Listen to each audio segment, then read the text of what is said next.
I catch you talking to that man again, I'm gonna let you down, leave you flat. I told you before, yeah, can't do that.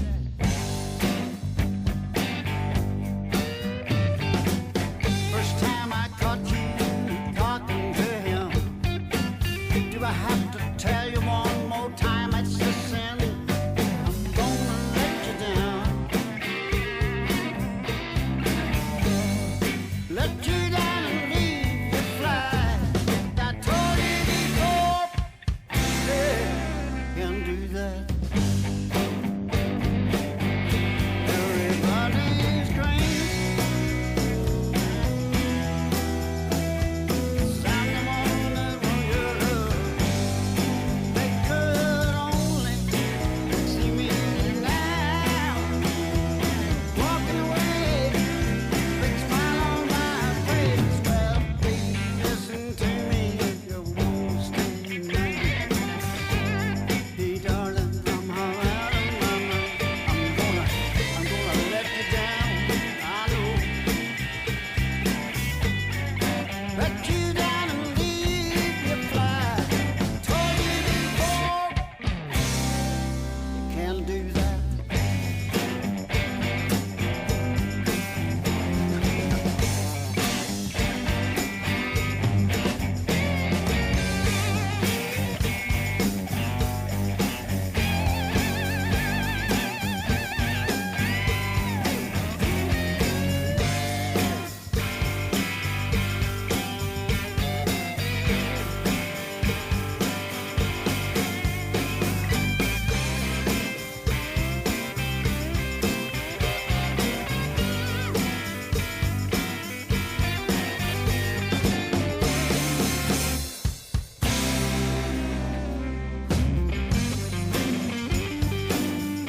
Everybody's strange, yeah, strange.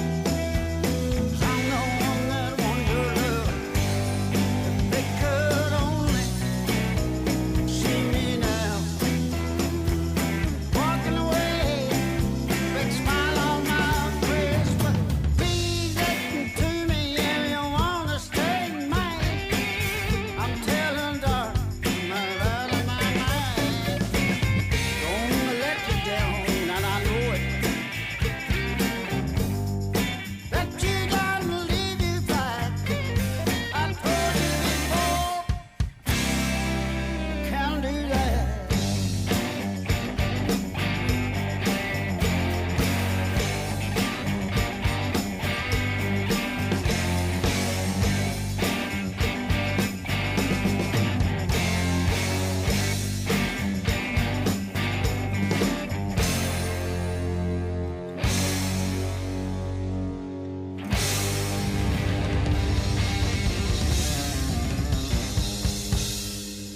Can't do that. That's Henry McCullough, of course. That's a Beatles song called You Can't Do That, from a new album from Henry called Shabby Road, which is not available yet. Do you know something about that? Yeah, Nobody plays the guitar like Henry, and they've had plenty of time to practice and learn, but nobody can do that. Nobody gets that venom that you know. See, when I talk about music, I fill up. And I feel as if, I can't explain myself to you because you like the Hucklebuck. So it's difficult for me to explain these things to you. And when I find myself explaining them to you, I realise that I'm wasting my time. You don't mind me saying that, do you? I know you're hurt. And I know it's very early to hurt you, but I thought maybe perhaps I'd start right away. Do you know what I mean?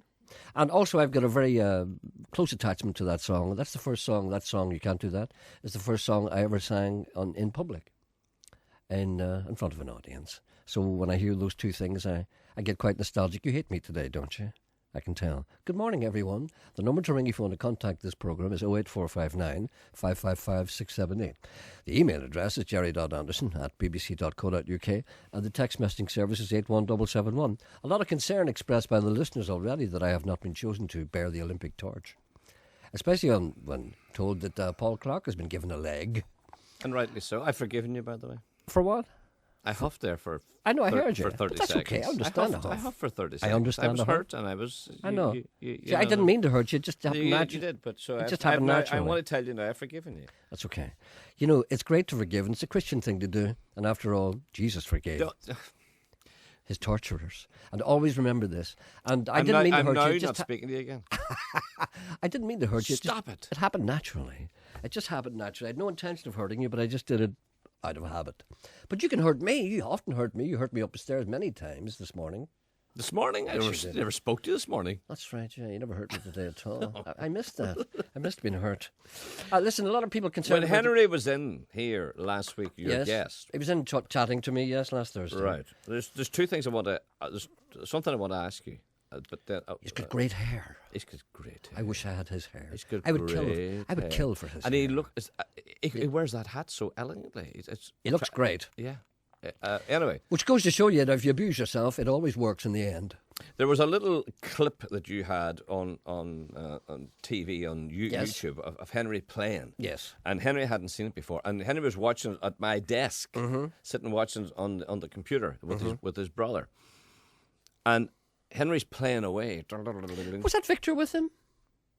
Was that his brother called Victor? He's got a No. brother called Victor. Was it fella It with was- him? I don't think it was Victor. I didn't realise it was Henry's brother. Was it Victor? Sam? Sam. I don't know Sam. I'm not Go ahead. I'm quite sorry sure. for breaking First into your time I met him. story. But anyway, Henry's playing away and Paul McCartney, there they are, they're playing away. And what happens? Yes. The phone on my desk rings.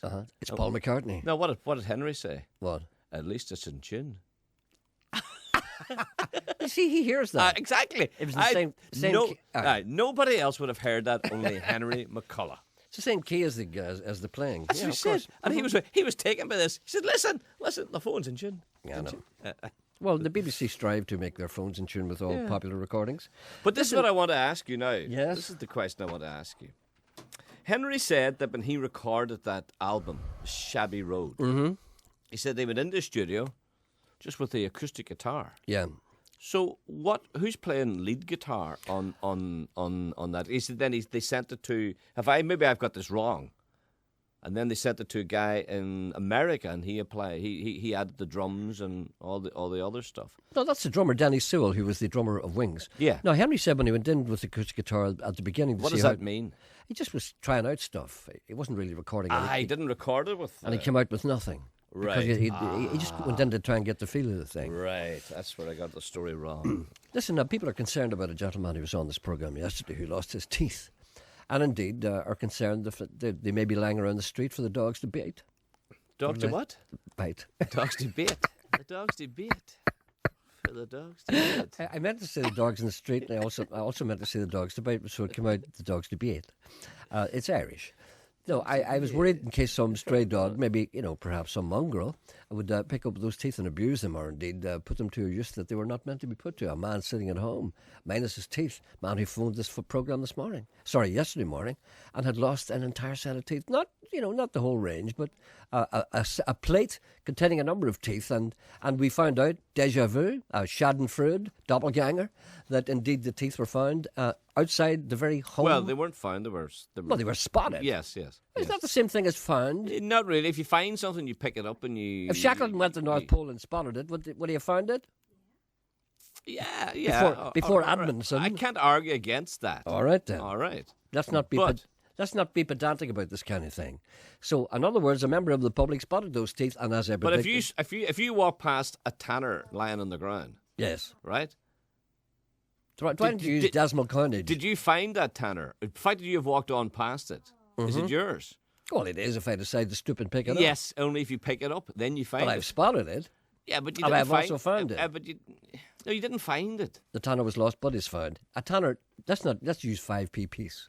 All right. Let's try and be a little current here. Not alone that, but I thought it was very strange. It was almost like God telling me something, that this man's teeth were lying outside the place where I was born, a house in Sackville Street in Derry, Stoke, Londonderry, which has since been involuntarily demolitioned by a well-known terrorist organisation. But the fact is that outside the house where I used to live lay that man's teeth. And I took great pleasure in telling him exactly where they were. And I wondered, did he go down and retrieve them teeth? Well, Because it's important, and what I predicted was true, that no man or woman will walk past a pair of dentures in the ground and pick them up. because they don't know where they've been. Or maybe it's precisely because they do know exactly where they've been, because there might be bits of chicken in them and everything, and bits of carrot. God knows what would be in it. So will you ring him and ask him if he's able to, if he was able to trace them? We shall. Did he go down and have a look? And if they were there, what did he make of them? And did he wash them out? Did he rinse them? Or did he boil them before he put them back in the You say shoppers? rinse? Rinse, yeah. Rinse? Rinse. I would say rinse. I know, but you're swanky. And also people are looking for Rinse. stuff as well. Rinse them out. Did your mother never rinse out the teapot? No, rinse. My mum used to say rinse. Maybe it's a Donegal thing. I think it probably is. But I know it's not rinse. I know it's probably rinse, but, I'm trying to be, down with the kids. Rinse out your teapot. Rinse. Do you wash, brush, or clean your teeth? I clean my teeth. Yeah, I would clean my teeth. Mm-hmm. Sometimes I brush them. It all depends how I feel. There are people looking for stuff as well. Here, look at this. A lady called Sharon says, I often listen to... Who else is carrying the torch? I have no interest in it. You have every interest in I it. have no interest in it whatsoever. I thought I might have been asked, to be honest. No. Nolan's clearly inflamed. The only thing I'll watch in the Olympics will be the athletics. I'm going to watch the beach volleyball.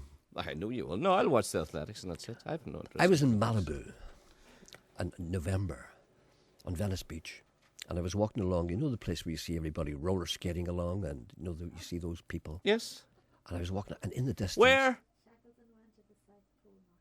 Sorry, I didn't mean to raise my voice. Why did you shout like that? I didn't mean to do that. Where did you say you were? Malibu. And also I was in Venice Beach as well. But I saw these people Yeah, in Venice Beach. No, I wasn't. Wasn't I in Venice Beach with you? Yes. That's all Not right. this time, a time before. Yeah, that's all right. That's all. Yeah, you remember it now. Yes, I remember there's this pathway where everybody skates along and all the girls have no clothes yes, on. and men are... Men have big muscles. doing wits and all this carry on. That's muscle. We keep out of the way. But That's anyway, where we found the dead seal. That's right. You don't remember that. I took it home. Tried to revive it. And anyway, I spotted in the distance a bunch, there seemed to be sand blowing up. Do you know the way sometimes in the cowboy movies a man would look across the desert and he'd see a wisp of sand? Mm-hmm. They were just kind of rising up and saying, riders at 4 o'clock. They wouldn't say 4 o'clock. That's what people used to say on airplanes. Probably say, riders 4 miles away. I don't think they would Or say Indian Scout would say, rider come from west. No, I don't think so. What would the Indians say? If an Indian looked round, an Indian Scout looked round and saw a little wisp of smoke in the distance, not smoke, a wisp of dust, Yes. which would indicate that maybe the cavalry, or as they say here, the cavalry, was coming, what would the Indian say? Cavalry come. Would he? No, he would say... Riders come. No, are you talking about an Indian and his tribe? Or an Indian who's a An scout? Indian who's scout helping the white man. That's what... See, well, why would he tell him that the cavalry are coming?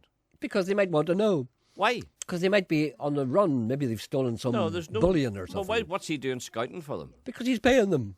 No, They're it paying doesn't him. make sense that he would tell them that... Why would an Indian Scout not be with a band of bandits who are being pursued by the because cavalry? Indian scouts were good. Not all good. Yes, they were. No, they weren't all good. They were all They were goodies. men who turned against their own people. They weren't. They were touts like touts. No, they were good. They were good scouts. They were good men. But they were men who was helping the white man I know. hunt down the red man. I know that what they were doing was wrong. That's like you joining the army. When we were watching wee boys watching it. Yes. When we were wee boys watching it, we cheered on the soldiers.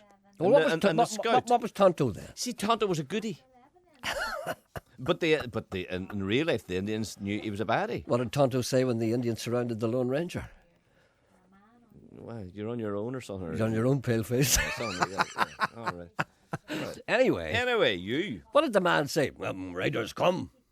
Cavalry No, come. if he was in it with his What own... would he say? If he was with his own tribe. If the Indian was with his own tribe, he would say, White man come. white man, white man. But I've already white told man. you he's with white man. What is he... Why there are people listening to this. Well, what would he say? And they're saying to themselves, what is going on here? Can we get back to the program? There are people out there who need us, okay? You say, white man come. No, he wouldn't. White man come, horseback. Cavalry. Many... Long blade. No, I know what he would say. Long He blade would come. He would say, Many- many soldier come. Oh, is it Gregory Pecco? Many soldier. Yes, many soldier come. Is he a Shakespearean actor, is he? That's The what he scout? say. My Indian's better than yours. Give me your Indian. White man come. White man come. That's the way you're doing. No. Indian. You never met any Indians. An Indian would say, You never white met. man, You white, never white met. man come. White man.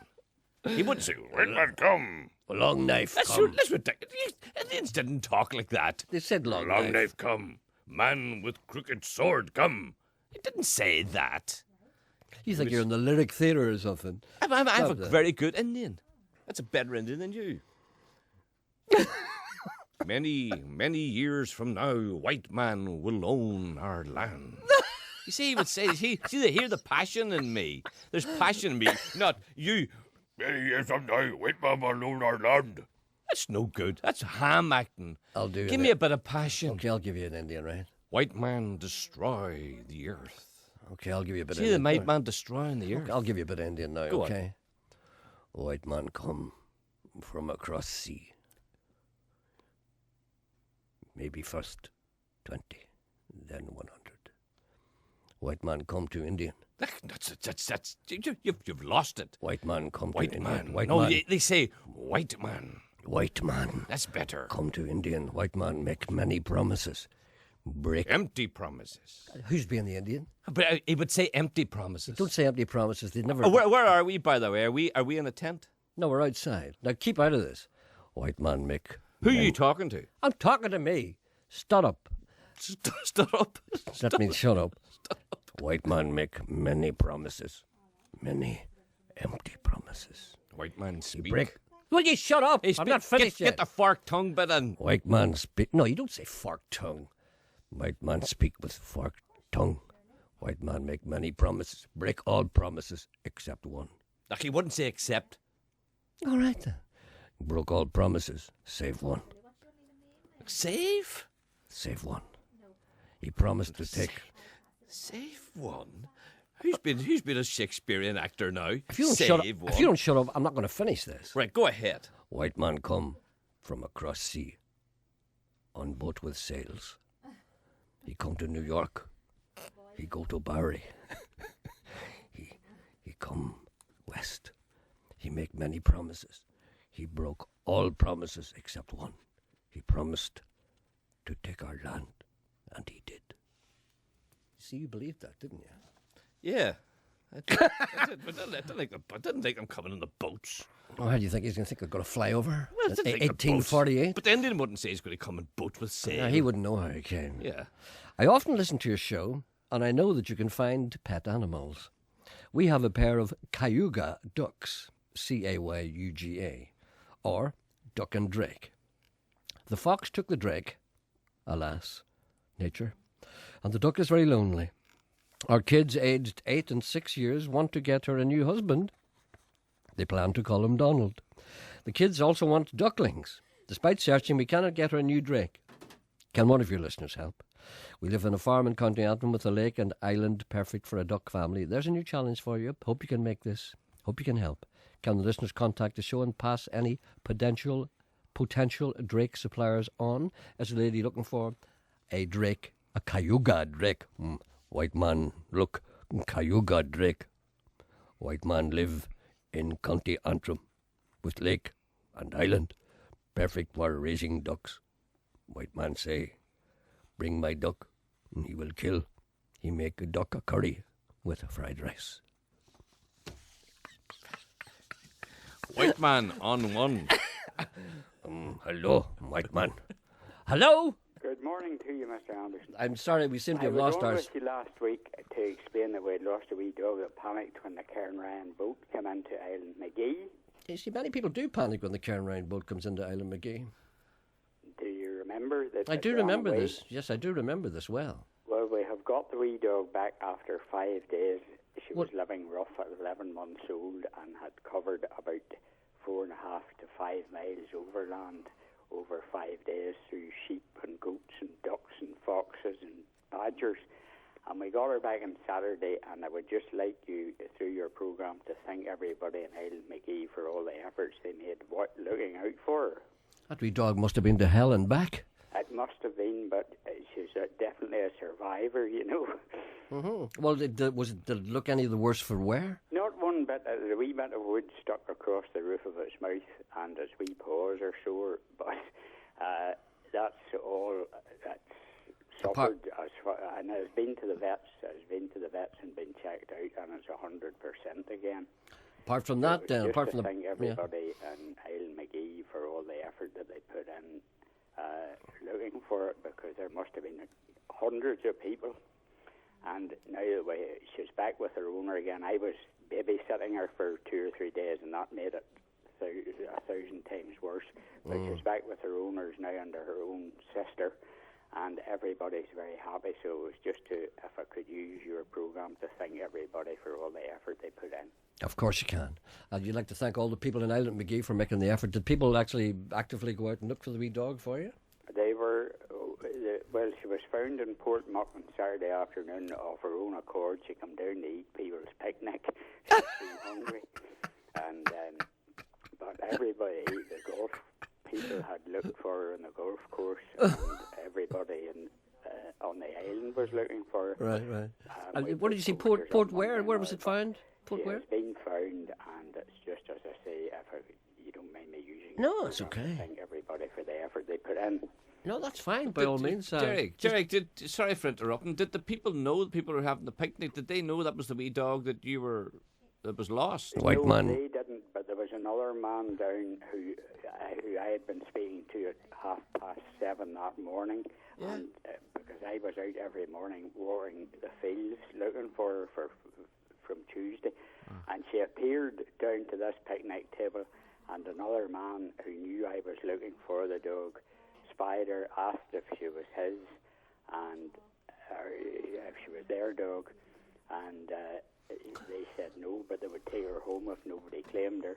And he said he knew who she belonged to, and he came down and very kindly drove me back up to Portmuck, which is a good 4 miles away, and she was as happy as Larry, and they had fed her crusts and one thing and another thing, and she would never have eaten in the house. Right. But I lifted her and brought her home. So all right then. That was that. Okay, all ends well. Hilton. Okay. Thank you very much. Not at all. Thank you very much. Thanks very much Okay. for your time. Thank you. Bye. Thanks now. Bye bye. Bye. White man and white woman put up a picnic table. White man have egg and onion sandwiches. White man have flask of tea. White man have chocolate biscuits. Then over hill comes dog.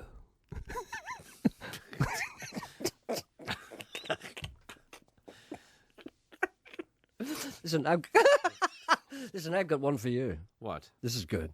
Do you remember Crystal Swing? Do you know? No, seriously. Do you remember Crystal Swing? A group called Crystal Swing. Yes. They appeared out of nowhere on RTE. The Yes. most horrendous thing you've ever heard in your life. Is that the guy who does the Hucklebuck? Yes. And look at the photograph. It's a mother and this is what's happened. Yeah, mother and the son and a daughter, and they're probably very nice people, but they look weird. They looked okay at the start, but they've got this photograph taken. They look like something out of the Munsters, and this is a serious thing here. And this is a song. I decided to play this for you. Guess what it's called? I don't know. What was the first one they recorded? Did they not do the Hucklebuck? Yes, they did. Yes. Hucklebuck Shoes. Yeah. Now, what would you do if you were Crystal Swing and you discovered that you had a little success with a song called The Hucklebuck? What would be your next You would record? do what Brenton Boyer did and release a song called Don't Lose Your Hucklebuck Shoes. No, they haven't done that. They've recorded a song called The Hucklebuck is Back. Have a listen to this. You'll love it. Hiya, bye! Listen to this.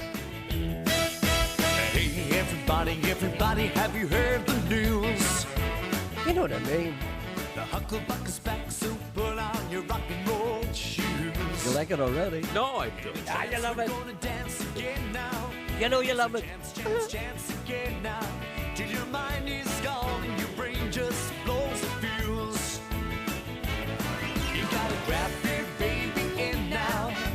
Twist her all around now. Shake all through the night now. Keep on turning till you're burning to your Hucklebuck shoes. Hey, everybody, won't you listen to me now? If you really wanna move, wanna groove, take a lesson from me now.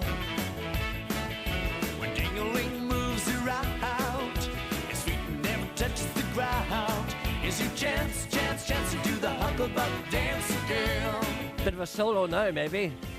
Hey, everybody, everybody, have you heard the news? The Hucklebuck's back, so put on your Hucklebuck shoes. In a trance, we're gonna dance again now. Here's our chance, chance, chance again now.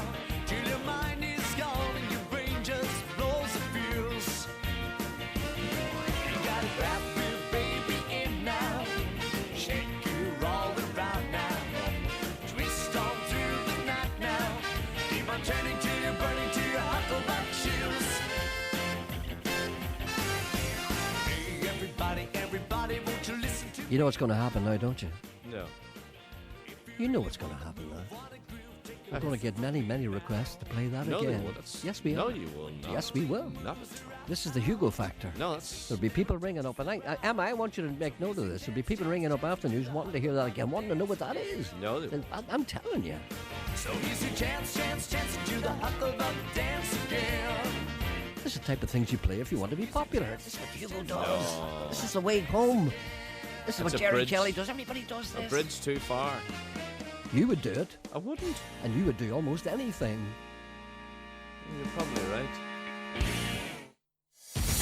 On 92 to 95 FM, and 1341 medium wave. this is BBC Radio Ulster. And with the BBC News at 11 o'clock, I'm Paul Gilmore. The Vatican has published its report into the handling of cases of clerical child sex abuse in Ireland. From Dublin, Jennifer O'Leary reports. Today's report is a summary of what 7 teams of Vatican-appointed church leaders observed when they visited 4 archdioceses across Ireland over the last 2 years. The report examines how what's described as shortcomings of the past gave rise to the reaction to the terrible abuse of minors. Among the report's findings is that new standards for safeguarding children are being followed, as well as assurances from archbishops that all newly discovered cases of abuse are being notified to the police, civil and church authorities. More than 40 people are reported to have been killed in a series of explosions in Iraq. It's not known who is behind the attacks, but they come on the 9th anniversary of the start of the US-led invasion of Iraq. Inflation has fallen to its lowest level for 15 months. The rate, as measured by the Consumer Prices Index, dropped from 3.6% in January to 3.4% last month. The Retail Prices Index fell to 3.7%, a drop of 0.2%. It's been confirmed that Balmoral Show is moving to the site of the old Maze prison. The Stormont executive has agreed to sell almost 65 acres of land to the Royal Ulster Agricultural Society to construct a new showground at the site near Lisburn. The purchase price has not been revealed, but RUAS accounts show that £4 million has been earmarked for the project. A move to the Maze will also bring about the redevelopment of the King's Hall complex and a new housing development at the Balmoral site. The Queen is preparing to address both Houses of Parliament in Westminster Hall to mark her Diamond Jubilee. The last time she did this was in 2002 in recognition of her 50 years on the throne. A stained glass window featuring the Queen's Royal Arms will be installed in the hall later this year. Now sport, here's Michael McNamee. Newry City have been reinstated to the Irish Cup in the dispute over the eligibility of Ballymena United's Alan Davidson. This evening, 4 Irish League sides have tough second leg games in the Setanta Sports Cup quarter-finals. In rugby, England hooker Dylan Hartley is facing a lengthy suspension if found guilty of biting the finger of Ireland's Stephen Ferris in Saturday's match at Twickenham. Ireland's cricketers restricted Oman to 116 for 6 to win their final World 2020 qualifier by 44 runs. Man of the match Gary Wilson top scored with 52 not out in Abu Dhabi. In hockey this afternoon, Holders Banbridge Academy take on Friends School Lisburn in the final of the Burney Cup at Lisnagarvey Hockey Club, and Ireland's women face Mexico in their latest Olympic qualifier in Belgium. Thanks, Michael. Barra Best has the weather. It's a dry and at times windy day. After some brighter or sunnier spells, the cloud is moving in from the west to give us a cloudy afternoon, but that won't really affect the temperatures as they climb to 13 degrees towards the east coast, around 12 degrees elsewhere. Staying dry this evening and overnight as temperatures dip to 7 degrees, then it's little or no change for tomorrow. BBC News. BBC Radio Ulster. Travel news. In Lisburn, the Ballycone Road is closed from Hospital Road to Mill Road West for resurfacing works until 6 o'clock this evening. In Newtonabbey, the Ligonale Road is down to one lane from the Crumlin Road to Mill Valley Road. Temporary traffic signals will be in place there. That works will continue for the next month with the exception of Easter week. And looking ahead to tonight in South Belfast, the Ormeau Road will be closed from Donegal Pass to University Avenue from 9 p.m. until 6 tomorrow morning for resurfacing works. Kerry Martin reporting. Travel news on BBC Radio Ulster. On Talkback with Wendy Austin today, the victims of clerical sexual abuse speak out after that Vatican report. Will it turn round the Church's fortunes in Ireland, or is it just too late? Charged with stealing £10 worth of stuff from B&Q, it cost 10 grand to prosecute and find a care worker not guilty. Is that justice? Also today, Dennis Waterman says it's not difficult for a woman to make a man hit her. What does he mean? The Balmoral show is off to the maze. We want your Balmoral memories. And who's been slashing car tyres in Portadown? It's happened to some people 3 or 4 times. Are you one of them? Call us on Talkback at 12. White man come from across sea, bring whiskey and hucklebuck shoes. Our people turn away from traditional ways, buy jeans with no arse in them, drink Goldslager shots and get hurley-bat and go live in Holy Land. Our people are gone.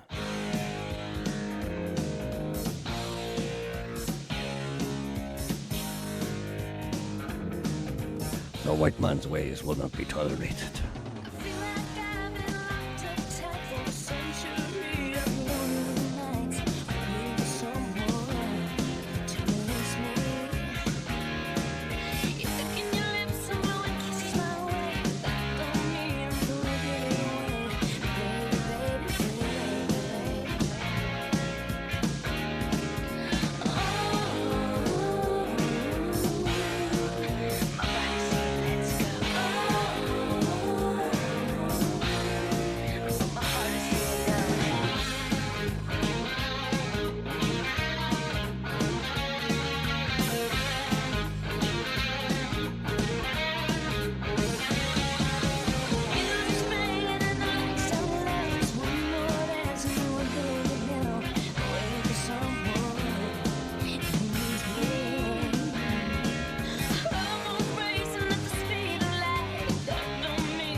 That's called Thin Genie. The boys are back in town by Thin Lizzy and also Christian Aguilera, Genie in a Bottle.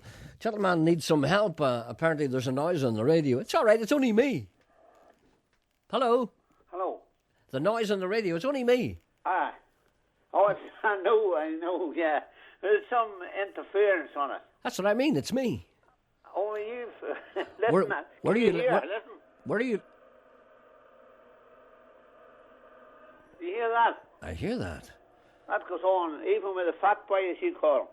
All right, yeah, even with him. Yes. Well, I'll tell you, it reminds me, did you see War of the Worlds on Sunday night? It was on TV there with Tom Cruise. And No. did you see that? It reminded me of that big three-legged things that came and destroyed everything. Yes, yes. That's a very eerie thing. Maybe I perhaps... have turned her off now. I hear that. Turn it on again, please, if you don't mind. I just Right, want to hear right. that again.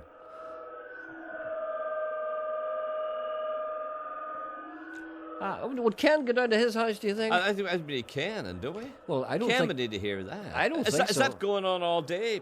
Yeah, even with the next show was still the same. Talk back even. Talk back's the same, yeah. Well, yeah. where do you live, if I can be so bold as I to live ask? in this famous city, Armagh. Armagh? Yeah. Might be something volcanic. I really have no idea what that is. Do you live near any kind of installation, electrical installation of any kind, or army base beside you or anything? No. I can't imagine. No, right, oh man. But see, Ken can't do anything with what's wrong here. Why would he But fix... It's gone on this year, Gerry, on and off. Have you ever had a man up to look at it? No, I never bothered, no. But then it goes away, you see, some days it's okay. All right, well, maybe perhaps we could ask the listeners if they've any noise like that in their own home, and indeed if they had remedied it, and if there's some way that they can recommend that you can get rid of the same thing. Exactly, yeah. Okay. If you want to hear your good program, it's gone. That interference comes on. Indeed, it removes the quality. And indeed, it interferes with your listening to Radio Ulster and indeed other stations. Could I ask a question, please? Yeah. Jerry, with your permission. Patrick, any of your neighbours complaining about that? Anyone else getting that interference? I don't know, Sean. I never asked him, I was just making a few inquiries, okay. Yeah. Because if it's widespread, then I'm sure the BBC will have to look into it. Indeed. I just suffer on with it, and then it comes okay after a period. Oh, you'll just have to thole it in the meantime, And I think. It's like Jerry's gone again, your telephone is... Okay then. Well, listen, You're way out with the Indians there now. That's right. Yeah, I may go back with them. Well, listen, that's okay. We'll try and help you in any way we can. After all, this is why we are here. And indeed, well, if that's good, Jerry. But, it must be static somewhere. There was some way on about one day. Would that do the problem? Absolutely, yeah. It could well be. Could well be. We don't know. You're gone again. You're way far. Yeah. Anyway, we'll see. We'll do the best we can. How to do, Jerry? Can I tell you? No, this is something that happened in our area many years ago when people were first getting television sets. And was that 1936? No, but every night at around the same time, 7:30, the TV reception went off, and people couldn't understand it at all. At around the same time, do you know what it was? No. The pub at the end of the street, whatever fault was in their TV area or their TV. When they turned on the TV, the men in the pub wanted to see Coronation. You're gone. The men in the pub wanted to watch Coronation Street. No, I thought you said they wanted to watch the Coronation. Coronation Street. And when they turned it on every night at 7:30 in the pub, it blanked out the entire area. What an interesting story. But as you say, it could be somebody using some machine. Does it last all day long? Patrick. You're gone. Here, I'm back again, Patrick. No, don't worry. Let's hope he's gone. Is it? Yeah, thank you, Patrick. Cheers. Okay. Bye. You see, it's best to stop these things. No, I want to know the conversation was getting very awkward there. Yeah. Because you were going up an alley, and he didn't want to go up there because he wasn't interested in what you were saying. I just thought there was a mercy killing there. Yeah, but does it stop after talkback? Did you hear Gerry Kelly the other day not getting Jimmy Cricket's joke? No. Poor Gerry. Now, this is the thing that happens. Now, remember, Gerry Kelly's listening. I always try and avoid this. Now, do you know the way What do I hate more than anything in the world? Cabbage. No. What I hate more than anything in the world is a man coming on here and telling me a joke. Oh, it's nothing worse. Because A, you don't want to hear the joke. B, it's usually not funny. And C, you mightn't get it.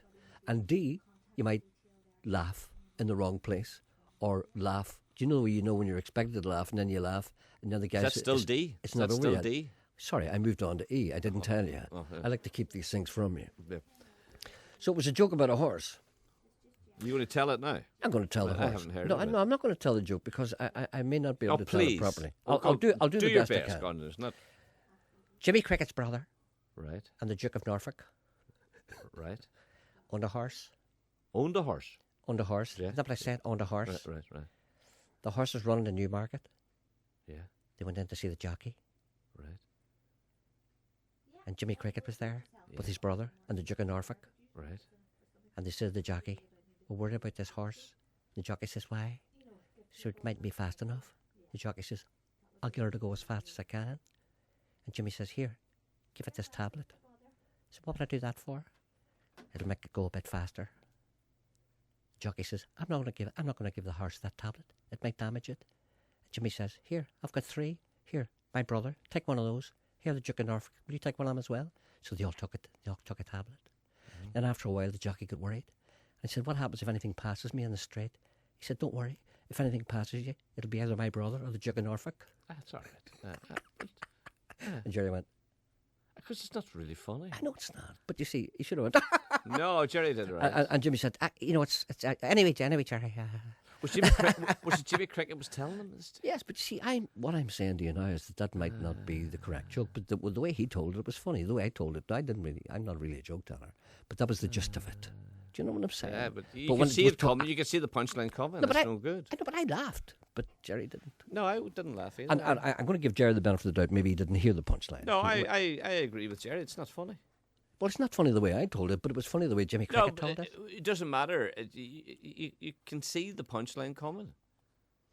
He told another one too, which I laughed at. It was great. You can't see the punchline coming. He said, my brother was arrested for picking blackberries. He shouldn't have done it in the phone shop. I didn't think about that one. It's good. That's because you don't know anything about technology. That's good. A gentleman says, was that Joe Mahan's... I have to stop doing Jimmy Cricket because I can't do him. That's all right. What? Go on, you can do Jimmy Cricket, No, I can't you? can't.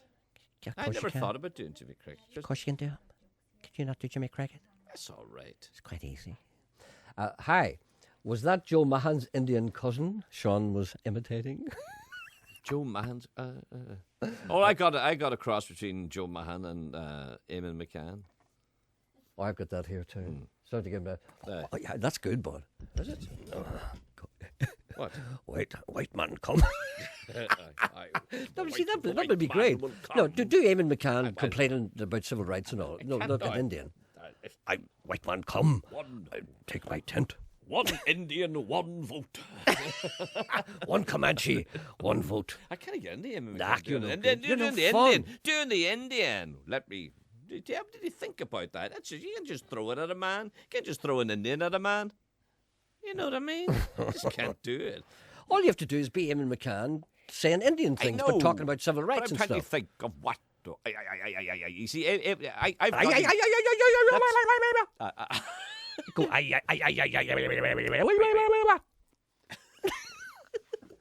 you're no fun. Would you let me alone?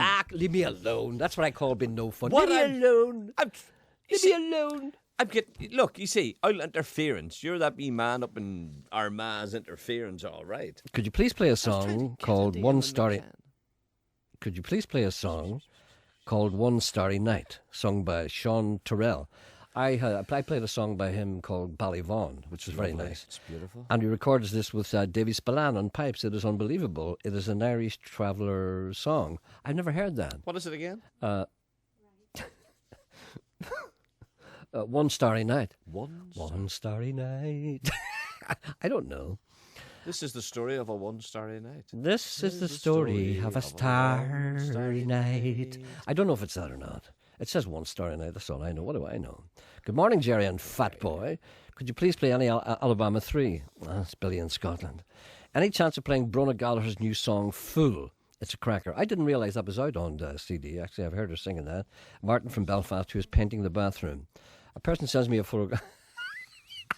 It's a photograph of a dog wearing that man's teeth. Did you see that? You're just talking about Henry. I was talking to him up at the doctor's. He said hello. What an unusual thing to say when you meet a man in the doctor's. Hello. What about you? Would you please play a request for Bernie Harbinson? Sorry. Excuse me, can't you hear me doing a request I'm not going to tell this, by the way. White man do request, other man stop him. Henry McCullough told me privately. Great story involving him and Mike Tyson. And you can't tell it? No. You see, what's the point of starting that? Because I want to tell you, I'll tell you afterwards. What's the point in telling me afterwards? We're on the radio now. People are listening. Gerry, would you please play a request? Would you please play a request for Bernie Harbinson? She's in Craigavon Hospital at the minute. She listens every day. She enjoys the programme and likes to hear requests when they're not interrupted by other people. Please, we look after our own. Please play We Look After Our Own by Bruce Springsteen. That's from Bruce Springsteen's new album. Bruce Springsteen's new album is a rail against the establishment. For Marty McColgan, from Top of the Hill, that's here in Derrystoke, Londonderry, and tell him to hurry up and visit us from all his friends in sunny Newcastle. Oh, white man, or send text. Henry McCullough was in America. And he's in this hotel. Yes. I'm not going to complete the story, do you understand? But it's just tell it as best you can. No. I'll tell part of it. Okay. And the doors open, the lift, and standing there is Mike Tyson. Don't expect that. No, that's what Henry said to us. There's all these things fell down. And he gets into the lift with Mike Tyson and a few of his heavies with him. You see, minder. Imagine Mike Tyson having a minder. Exactly. What would you need to be like? And Henry said there's that, that little sort of awkward couple of seconds of silence. And Henry says he knew he has to say something. Well, why did he? But Mike Tyson wouldn't have recognised Henry. No, and Henry never thought that for a second. That never entered Henry McCullough's I head. know. But why would he have to say There's nobody anything? more modest than Henry McCullough. Absolutely. No, Henry recognised Mike Tyson. Knowing, right, this is one of the most famous men in the world, Mike Tyson. I want to say so. I'm standing on a lift with him. Maybe I should say something. That's all. So, you put yourself in Henry's position. What would you say to Mike Tyson? And I know what Henry said to him.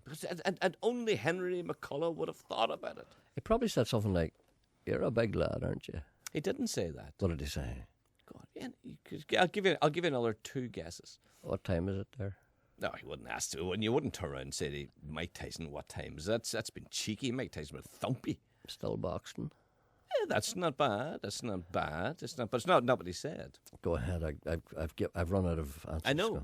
What did he say? But you see, but when Henry McCullough told me, I knew why Henry said it. Well, go ahead. Why don't you try me? And maybe I might know too. I don't know whether you will or not. Will you tell me what it is? All right, then I'll tell you. What did he say to Mike Tyson? People forget now at the start of the story. What? Well, people forget what the story is now. It's been that long. Tyson. He opened a lift. No, he didn't open the lift. Mike Tyson opened the lift. The lift door opens. What does it matter? But you're the boy. Mike Tyson's in the lift. No, he's not. Yes, he is. Yes, Mike Tyson's in the lift. Henry walks in, looks at him. There's an awkward silence. Henry opens his mouth to speak, and he says, "Are you still keeping pigeons?" Now, do you know what's behind that? Isn't that great? Only Henry McCullough would come out with that. And Mike Tyson realised that this guy knows about him. Because Henry's a boxing fan. Yes. And Mike Tyson, and that one question, he says, this guy knows about me. And he starts to... Tell him? Mike Tyson says, or whatever he said to him, and Henry says, where do I go from here? Where's this conversation going now? What do I know about pigeons? And Henry says, do you remember, he said, I used to keep an odd fantail myself. And you say, and tumblers. He remembered fantails and he remembered tumblers. And Mike Tyson's talking to him about pigeons going down in the lift. I would have said, I have a Rhode Island Red. You see. But you see, how Mike Tyson got into boxing was that a guy killed his pigeon. And Mike Tyson beat him up.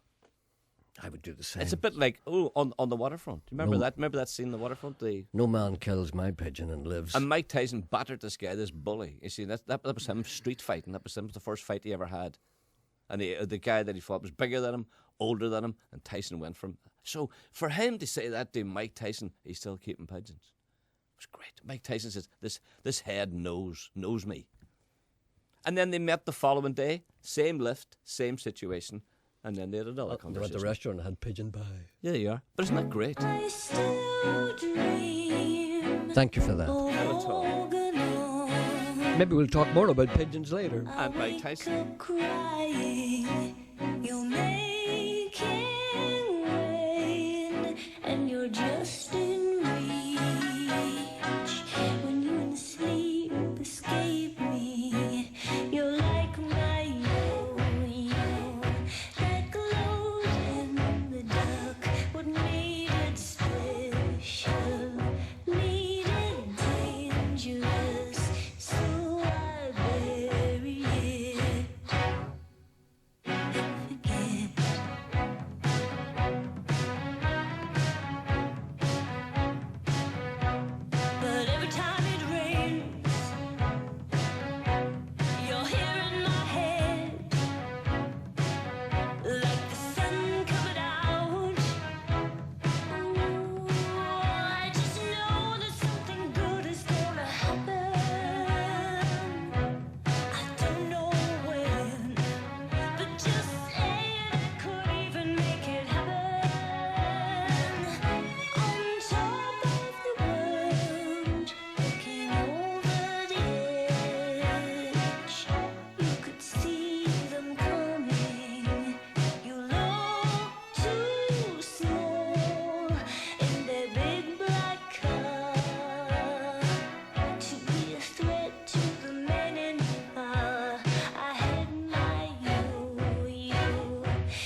Kate Bush, of course.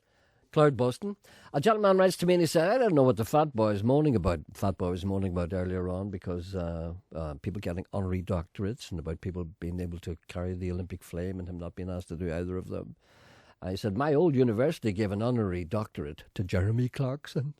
I felt that reduced the value of my hard-earned qualification somewhat, and I was terribly disappointed. Can you imagine if you had been at university and they'd given an honorary doctorate to Jeremy Clarkson? But can you imagine how you would feel? That's like giving one to Hugo. You know what I mean? It's unbelievable. There's someone on the line here. Hello, good morning.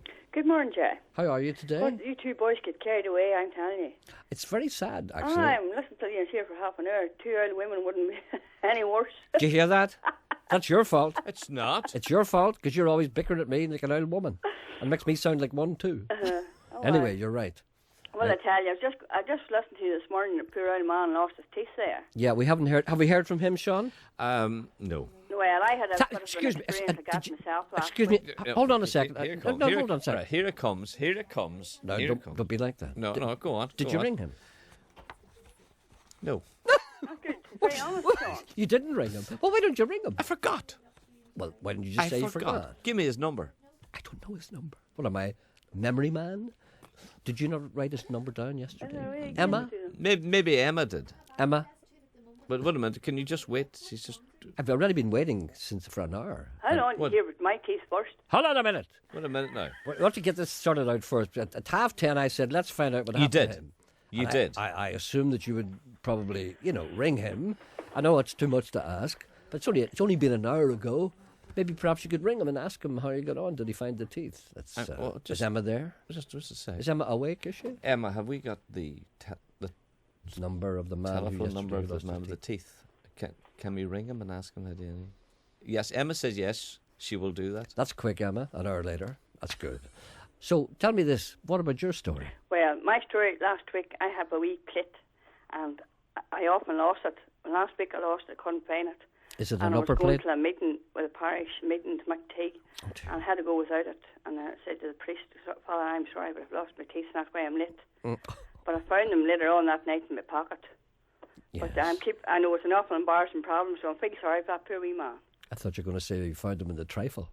So listen, is it let me ask you about your. Let me ask you about your plate. Go ahead. Is it an upper plate or a lower An plate? upper. An upper. Uh-huh. How many teeth do you have attached to it? 3. 3. That's not a bad plate. No, it's not bad, but still, no, you don't have them there. There's quite a gap. Are they around the front? Gap Are on they? low, you wouldn't. Oh, are they around the front? Yes, around the Oh, front. very bad place to have them. Oh, Tara. Well, listen, are you wearing them at the moment? Yes. Well, can you tell by the way I'm talking? No. I would imagine that you were talking. I would say if you had said that you weren't wearing them, I would say that you're talking very well for a person who's not wearing their plate. Yeah. No, You're a bit of whistling. no, this is one of the things that we tried to picture yesterday. Yes. If you were walking along the street, say Derry Stoke Londonderry, maybe perhaps you're having a stroll through our ancient walled medieval city, and you look on the ground and you see in front of you a set of dentures lying on the pavement. Do you lift them?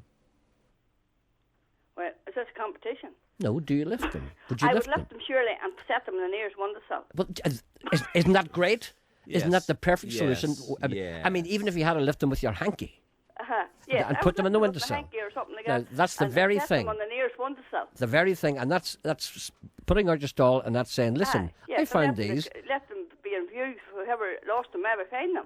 Yes, and maybe perhaps when we talk to this gentleman, when you finally get round to talking to him, maybe we'll ask him if when he did go down to the street in which I was born, looking for his teeth, did he check the available windowsills to see if someone like this young lady had indeed placed them on the windowsill so they could be viewed readily by a man looking for his choppers.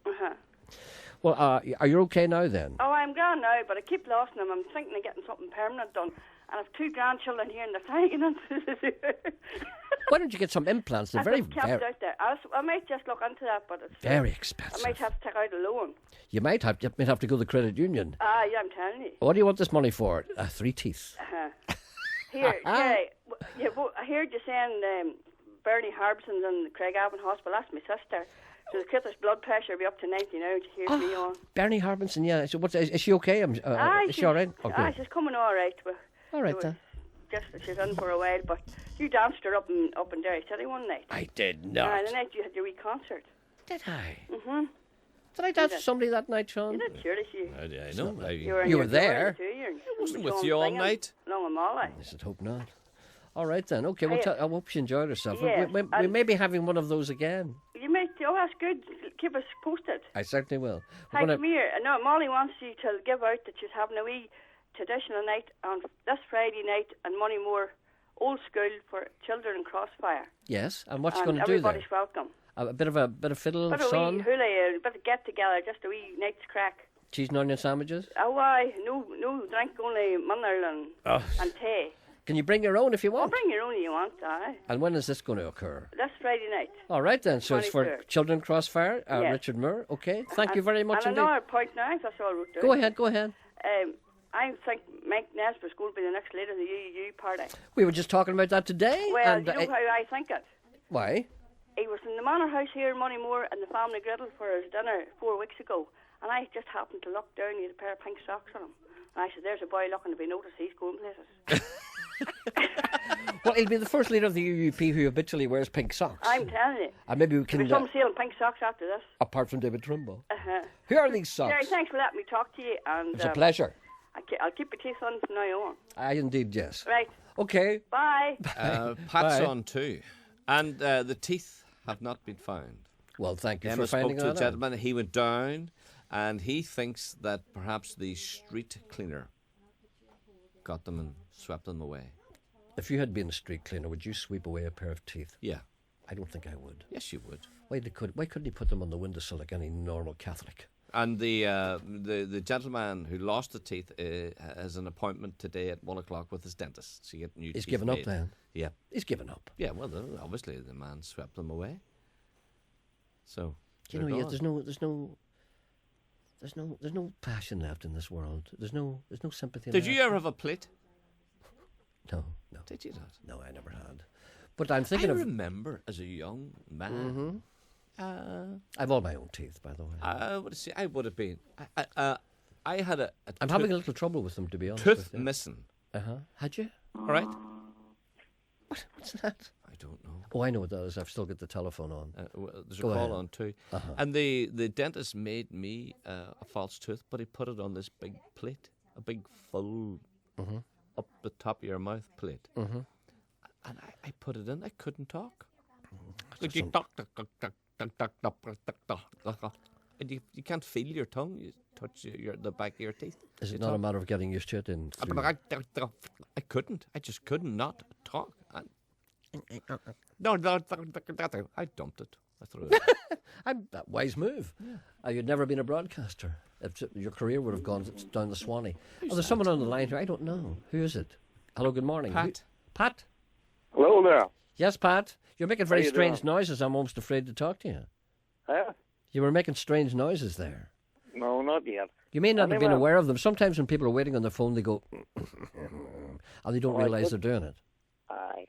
You never ring Eileen from Killygullop anymore. I've talked to Eileen on a number of occasions. See, I don't ring Eileen. Eileen rings me when she's got something to say. Well, she's as good as Georgie. Geordie. She's very good, but she only rings when she's got something to say. And she's always welcome. She knows she can ring here at any time. Eileen from She Killygullop. hasn't rang for a long time. She hasn't, no. Well, maybe she's not all that active in her fundraising. She does all kinds of things. She sells stuff and all kinds of things. Maybe she's taken a back seat, so to speak. Yeah. And Gerry, I was looking at a song from a man called Harry Barry from Scotland. Harry Barry? Yeah. Mm-hmm. He done a song. The name of the song was Jimmy Shan on the Radio. Yes, yes. And Harry Barry did it, and it's a wonderful song. I haven't heard it for years. Is it a kind of a pastiche or is it kind of a piss take or what is it like? Or is it a serious thing? No, it's a wonderful song. There's a wonderful story to it about a household. It's a very good song. Oh, you mean it's a genuine good song, is it? Oh yeah, it's a wonderful song, and there's great meaning to it, and it's a great story to it. It's called Jimmy Shan on the Radio. Well, at least that's part of the song, the chorus or something. Jimmy Shan on the Radio. There's something in the back of my mind that responds to that. I've either read something about that or somebody has told me about that before in the dim and distant past. Something tells me his that I name is know. Harry Barry. Harry Barry. Harry Barry. Okay, I'm going to check that out actually because something in my brain tells me to look at that because sometimes, you know, you hear about these things and you could miss a very, very good song if you didn't follow it up. Well, Remember the one? There was one about Errol. Huh? There was one about Errol Flynn. Do you remember that song about Errol Flynn? It was a great song. I'll tell Gerry that. There was one about Errol Flynn sung by this singer. I can't remember her name now. And her father was an actor, and he was a kind of a B movie actor, and he had often acted with Errol Flynn, and he admired Errol Flynn so much that he tried to be like him. And this is his daughter, and of course the marriage broke up, and he left, and drinking, drugs, and women, the whole thing. What we all want. And basically she was talking about her father trying to be like Errol Flynn, and it has Errol Flynn, the title. I can't remember what the name of it is, but it just goes to show you, sometimes you find a lovely little song like that purely by accident, and maybe that's one of those. Jimmy Shand on the radio, maybe it is. I'll check it out. I'll probably check it out. I'll be able to check it out on Google, on the net. Yeah. Thank you for alerting me, sir. And where are you from? Jonesboro, near Newry. Yeah, you did a great song one day called "I Never Picked Cotton." Yes. Did you Roy like Clark, that? Yes. Did Roy you like Clark that? does it. Yes, that's a great song. Do you like that one? That was a good one. Jonathan and Sean liked it, and you kind of half liked it. Well, sometimes I half like things and then I like them a whole lot. Anyway, listen, thank you for ringing, and keep me alert at all times. Thank you. Bye. Bye. A lady phoned there to say that when her husband was a young man, way back in the 30s and 40s, she said he used to go to the what do you call them thing? Fairs with his father. Yes. I know, a farm day. What do you call that? Market day. Yeah, a fair father farm day. All right, okay. Yes. The market day. And a man would appear in the market with a wheelbarrow full of false teeth. Yes. And whenever the trading was done for the day, the farmers and the farmers' wives and whoever would need teeth would come along and pick through the teeth and maybe buy a set of teeth. I'll tell you even better than that. And do you know where he got the teeth? I know. Undertakers. Correct. Absolutely. You heard that before? No, I can raise you. Can you? I can raise you an undertaker. Right. In Limerick, I was down there one time, and people told me that there was a certain undertakers. You could go in and browse through the choppers. They took false teeth out of the dead. But you have no right to do that. But sure, what's the point in burying false teeth? You take them out of their choppers, take a choppers out of them, put them down. But you need your teeth to fill your face out, would you? Yeah, but sure, who's going to see you? Who's going to see you? But they just take them out at the last minute, Excuse me, shut the lid. Hang on a minute, I get your teeth here. So there's a selection of them. You could buy them for £1. Boys around, can you imagine trying them on? Do you know what I mean? All sterilised, of course. Great show yesterday, kid. After the St. Patrick's Day celebrations, Tommy, my cat, came down the stairs on trembling legs. "I'm sick," said the cat. "I must have had a bad fish supper." "Where were you?" I said. "I was at the Holy Lands. I fell in with some Tyrone cultures and ended up at a bottle party with a hurley stick." "Ah, poor St. Patrick," I yelled. "That's a fine way to honour a man who banished the snakes from our country. You should be ashamed of yourself. Now, what do you want for your breakfast?" "I'll have a vodka and white," muttered Tommy, gazing up with two red, pus-filled eyes. "Good boy," I said. "Hair of the dog will soon cure the cat. Stop talking. Bring on the Smirnoff." I came upon Stephen Nolan reversing out of a sweet shop, going, "Tweet, tweet, we all tweet, we tweet, tweet," went Tubby. "Keep her coming," cried an old codger who was standing behind Tubby, directing the reversing mass out onto the street that is Nolan. "You just had a show off yesterday," I said. "Biggest show in the country, biggest bunch of shamrocks since St. Patrick's Day." Nolan burped, which made his eyes blink and his ears shoot out, and he said, "I couldn't find a bunch of shamrocks big enough, so I just pinned on this cabbage." "Good thinking, fat man," I said. I looked at the fat one and said, "I heard your mother being interviewed on the radio by Vinny." Did you hear that? Oh, did you hear that? Oh, how lovely a boy he was, Stephen. Oh, he was lovely. Did you think he was going to be famous? No, I never knew. She said as a boy, he was a real go-getter, sweeping out the garage at the age of 8, selling sandwiches to orange men. He'll do anything. Mowing gardens, washing windows, working as a scarecrow for farmers. Anything to earn a bob or two, big oddies. "Right," said Tubby. "As soon as I was out of nappies, I was earning. I was a real Alan Sugar. And another thing, your dear sainted mother said that as a boy you were very thin. Nolan stood there gobsmacked. I lay at his feet, looked up at the curling mass of blubber and said, "Where did it all go wrong, Stephen? Where did it all go wrong?" 1, 2, 3, 4. 1, 2, 3, 4. 1, 2, 1, 2, 1, 2, 3. Get up, get on up, get Rock and roll! What about the CD the man left you in this morning? Oh, I forgot all about it. Track 9. Where is it? You have it. I give it to you. I know, but I haven't got it. You put it in your machine. Yeah, but it's still in there. Do you want it? No. I'll play it tomorrow. Get off this record. Okay.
Down your street and through the car park, snow freezing the blood in your hands. The wind got tired of blowing us back into town, away from your old school, names you couldn't shake, drifting from the old disasters of hearts you couldn't break. Shoot the lights out on the things that we did wrong. It all starts now.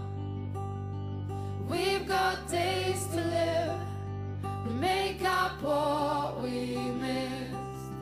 It all starts now. 70 dark Novembers on pavements full of cracks. Lost your hopes in the city. Now you have to buy yourself back. Shoot the lights out on the things that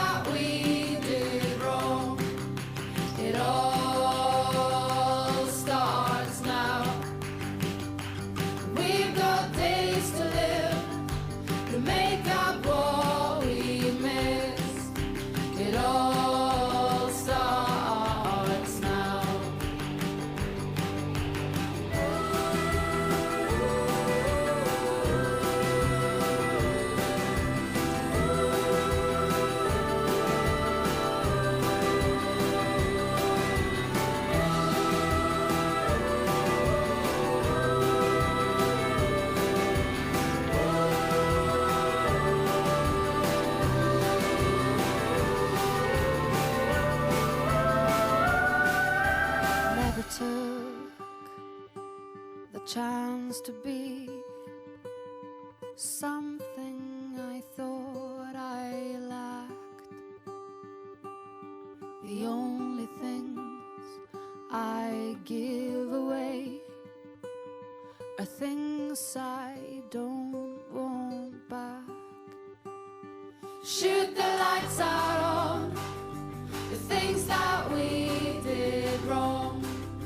It all starts now. We've got days to live to make up what we missed. It all starts now. Shoot the lights out on the things that we did wrong. It all starts now. We've got days to live to make up what we missed. It all starts now. It all starts now. It all starts now. That's a very good song. It's called It All Starts Now. No, it's not called that at all. It's called Farewell to the Old Ghosts. No, but that track is called It All Starts Now. I'm getting it all wrong, of course. That's a band called Foreign Slippers. Gerry, if you like a crystal swing, please go to YouTube and keyword Crystal White. It's a send-up of the above band. You'll soil yourself when you hear them. Sorry, too late. Brilliant, all the best. Gerry, any chance of a wee song by Stephen Stills called Treetop Flower for the Ardglass Fishing Fleet? I've never played a request for the Ardglass Fishing Fleet, and that's hard to say. I'll try and find that maybe for tomorrow. In the meantime, I get a lot of people who are asking me about Paul Murphy, who's got an album called The Glen. And I said the other day that he used to be a singer and songwriter for a group called The Destroyers, and I discovered that he is still singer and songwriter of The Destroyers because The Destroyers' new CD arrived in my desk this morning, and I didn't have a chance to listen to it yet.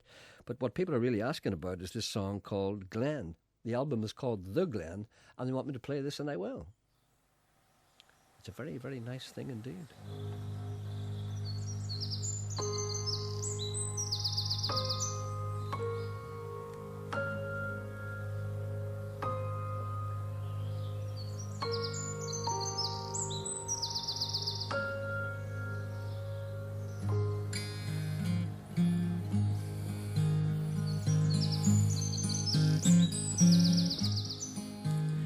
Was down in the glen in autumn I first met you, girl. And on that golden day you stole my heart away. Your honest eyes were bright, your smile was warm and welcoming, and I was smitten to the core with our first kiss. And so our love began. The river ran, the river of love. And I wrestled with the angels to be with you. And in your mortal frame I glimpsed eternity. And while the liberation struggle lit the streets at night, it was in your arms that I learned to be free. And so our streams converge. They meet and they merge in the river of love. So we left the glen, we sailed across the water, and we sat upon a pond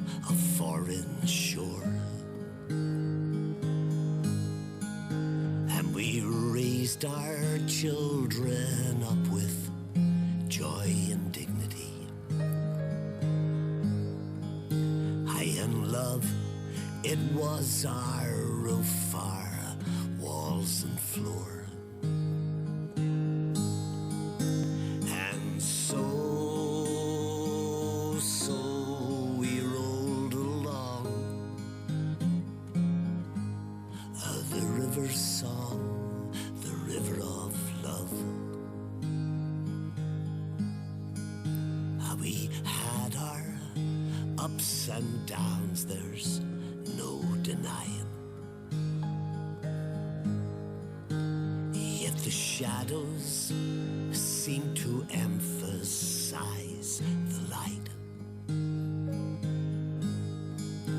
And on those summer days as you lay slowly dying, I glimpsed a fresh, your depth, your breadth and height. And so our streams divide, eternity's side, the river of love.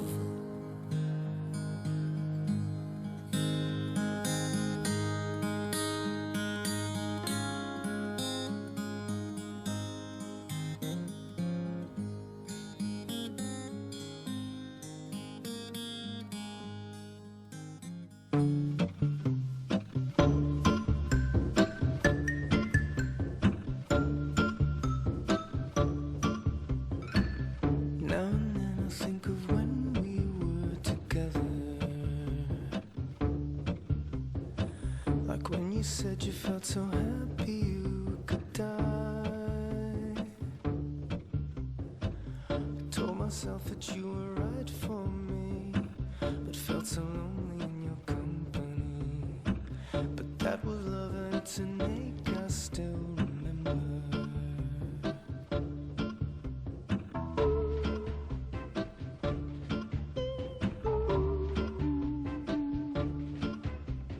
You can get addicted to a certain kind of sadness, like resignation to the end, always the end. So when we found that we could not make sense, well, you said that we would still be friends. But I'll admit that I was glad it was over.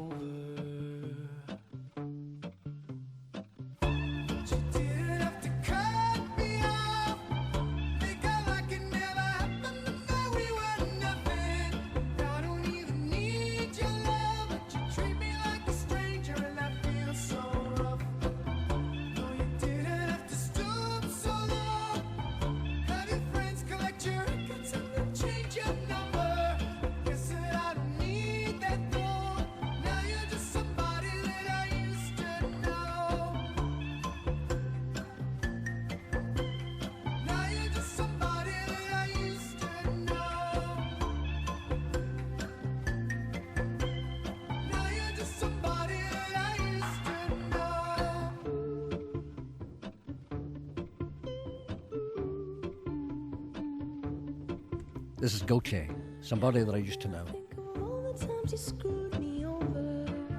Back tomorrow.